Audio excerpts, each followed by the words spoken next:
Hi, John Valvano here, and this is the last phase of the design, and that is to do the silk screen. Okay, so you remember the rocks were the big parts that would put down, the sand was the little part, and the water, the thing that could go pretty much anywhere, are the silk screen traces. All right, so to visualize what it's going to look like, what I'm going to do is I'm going to shut off the courtyards. I'm going to shut off the fabs. Okay, and this is pretty much what the PCB will look like. And one at a time, I'm going to do the top and then the bottom. So I will also shut off the blue copper, and I'll leave the red copper on so I can see where I'm going. All right.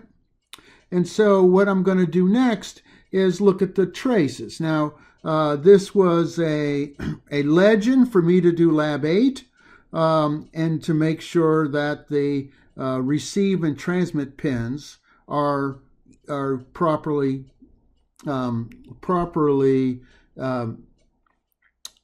labeled. Okay?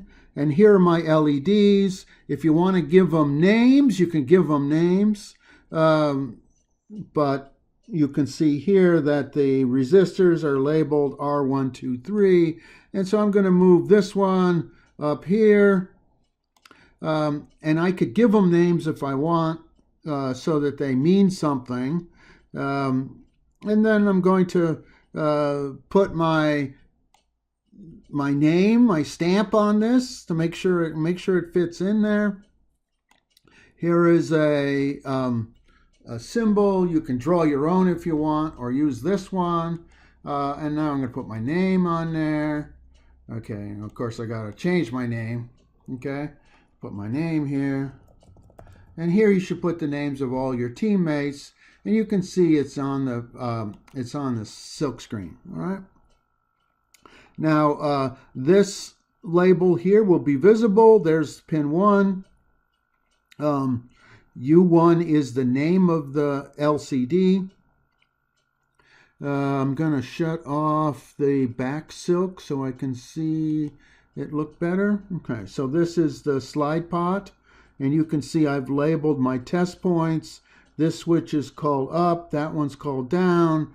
Again, we have a this 3-pin jumper, which is labeled, with DAC out in the slide pot.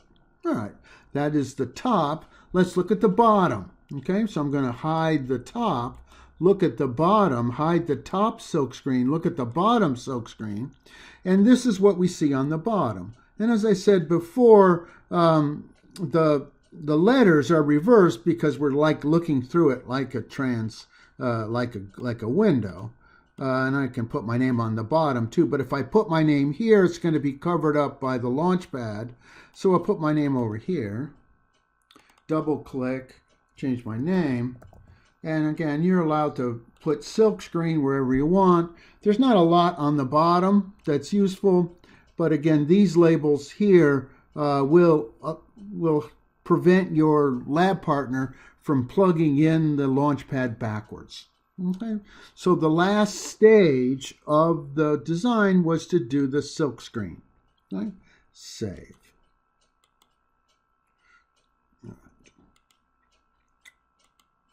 What I suggest you do is to print this. Okay, so what I suggest you do is a print.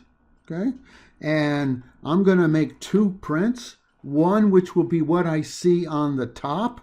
So I have a front copper, I'll have a front silk screen, I'll have the edge, and that's enough. Okay, I'm going to print it 1-to-1, and I'm going to, because I don't have a printer hooked up to this computer, I'm going to call this the top. And when I get to a printer, I'm going to print it out and glue it to a piece of paper. Okay? All right. And if you want to see what it looked like, it's going to look like that. Okay? So I'm going to print that out on a piece of paper. The next thing I'm going to do is print again, but this time I'm going to print just the bottom, okay? Just what the bottom looks like with, but I'm going to print it mirrored, okay? The bottom are going to be printed mirror, okay? And again, I don't have one, so I'm going to print it as a PDF. Call it bottom. And when I get to a printer, I'll print it out. And again, if you want to see what it looks like, and if we zoom in, you can see that the letters look in correct form, because I will print this out, cut it out, glue it to the other side of the piece of cardboard, and this way I can see that all my pieces will fit. Okay?